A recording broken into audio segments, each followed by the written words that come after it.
Welcome back! This time around I'm going to be assaulting the train. The whole goal here is to get a bunch of supplies so that the resistance can carry out Operation Righteous Strike. Or as I like to think of it, Operation Righteous Strike. Yes, sometimes I like to picture El Pizzo as some kind of whacked out surfer dude. It makes him considerably more bearable. Seriously, I fucking hate El Pizzo and everything he stands for. But hey, whatever, he's supposed to be the douchebag character. We confirmed that there are supplies in this transport train. Watch out for obstructions and seize the train.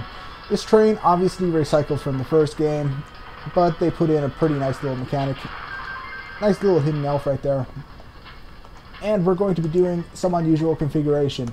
That's right, I'm going to be using the shield boomerang instead of the buster. God help me, this is not going to end well.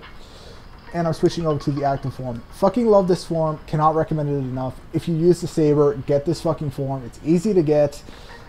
You saw a really nice level to get it in, and just holy shit, it's the best fucking thing you could possibly have. Also equipping the triple shot. The way this works, when you use the ice chip and the buster, you shoot out an ice ball, and once it hits something, it splits off into 3 parts. It's really useful, but you're probably not going to see it in this video, which is why I just described it. In any case, I'm going for yet another form. That's the only reason I'm using the shield boomerang. There's absolutely no other reason I would possibly consider using this piece of shit. Unless, of course, I was playing on hard mode. It does actually get pretty useful on hard mode, since it's about the only weapon you can use charge shots for. But even then, I prefer to just take things down with really low level buster shots and saber slashes. The way you deal with those lights, you get 2 yellow lights and the associated sirens with them. And then the last one is red. And then just after that, down comes the wall. You just have to jump over it. It's pretty easy to time. It's no problem to deal with. The whole thing I'm going for here is to get another form by killing 20 enemies with the shield boomerang. The way I got the active form was by killing, I think it's 20 enemies with dashing slashes. I could be a little bit off on that. And the rise form is 20 with jumping slashes, if I'm not mistaken. That should get you all of the forms I have so far. Just by completing the missions, normally you can probably unlock a form or 2. But sometimes it helps to adjust your playstyle just a little bit so that you can pick up a very good form or 2. It's not that hard to do that. Although it can, you know, cost you a little bit on the rankings and stuff like that. There you just saw the rolling slash. Yes, it makes a return in this game from the first one. However, it's tied to a form, as is the jumping spinning slash. They slightly nerfed it by making it tied to a form instead of sort of the always active way that it always was in the first game. But, well, I kind of approve of it. Hopefully I killed enough to get the form, because I do not want to use the shield boomerang again. I fucking hate the shield boomerang. I cannot overstate how much I hate this thing. Even when it's like a good option in hard mode, I prefer to just use the saber and the buster, because I'm hardcore like that, and because I'm fucking insane. Seriously, the shield boomerang is the biggest pile of shit ever. Here's one reason why I recommend getting the active form before doing this mission. It makes this section incredibly easy. Every time they drag away one of those crates, you lose mission points. But if you just jump and mash the slash button and become the rolling ball of death that you are with this form, they aren't going to like even get close to the crates half the time. And even if they touch the crates, they're not even going to like lift it off the ground, because you just have like huge fucking reach with this thing, and it's just fucking awesome. And hell yes, I just got my saber slash, which is going to make this boss a hell of a lot easier, which is good because I hate this boss and he's very easy to die with if you don't have at least 2 chargeable weapons. Looks like I'm getting all the mission points for this. Nothing got dragged away. And that's a really good spot for gaining XP, like I just did. So, you know, if you're lacking in a weapon level or 2, feel free to head to that spot and, you know, kill those enemies, because that is a really, really great way to gain experience. An easy weapon level or two. Very good. Okay, boss time. God, I hope I did that right. Going to come in with a fully charged set of weapons. There's no boss doors. This guy's a little bit unusual. The way you can tell is because you're at the front of the train. And we switch to a side view here. Hey you, don't you know that this is Master Harpia's territory? Huh? A minion of the Resistance Force?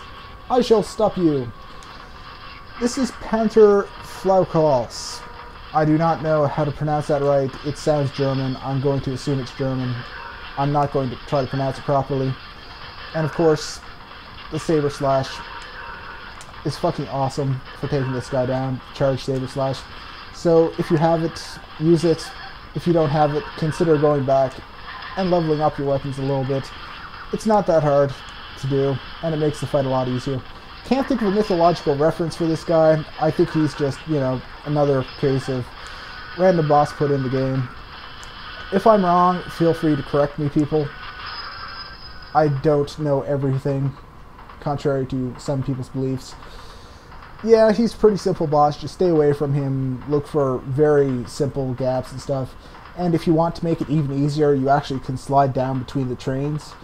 And that allows you to get out of the range of a lot of his attacks. I didn't have to do that time because I had the charge saber, but if you're coming in here without like decently upgraded stuff, that's a very good strategy to go for if you want to play more defensively than I had to.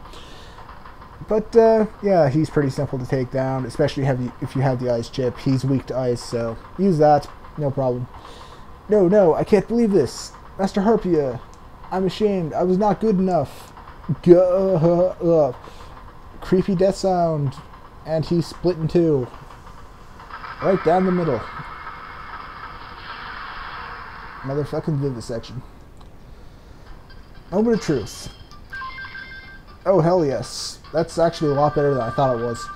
The shield really slows you down, and I was really going slowly through that level, and I did pretty poorly. I took a couple hits because I'm really not used to using the shield, and I fucking hate it, and I loathe the fucking shield. Hopefully I'm not going to use it anymore. There is another form tied to it, but I don't think I'm even going to bother getting it, because it's just way too time consuming and fucking...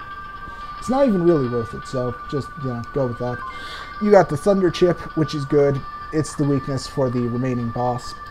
You have to jump to the fourth boss if you want to exploit the loop I'm going for, but you actually can take out the third boss without too much trouble, even without the Thunder Chip. You captured the X skill of Panther Flaukals. You got the Spark Shot. Excellent. Spark Shot, pretty nice. And yes, it looks like I got my new form. The Defense form became available. This thing greatly improves your defense. It's got amazing defense things. Obviously, this is going to be the thing you're going to need for the last areas. Just, you know, obviously, if you start having like marathon boss fights or really tough boss fights, that's the form you want. If you want a good setup, go for the active form when you're doing the actual level. Then when you get to the boss, switch to defensive form. That should make the whole game a lot easier if you're having a lot of problems. Between those two forms, you pretty much have all you really need. It's a little bit annoying to unlock the defensive form, but for the most part, I think it's worth it, even if the power rating is a little bit low, but it's not that noticeable. You'll do fine with it. Anyway, that's another level down. Looks like I only have one boss remaining. See you next time when I battle the fire level. Fucking fire all up in this shit. Until next time, people, fuck you all, and good night.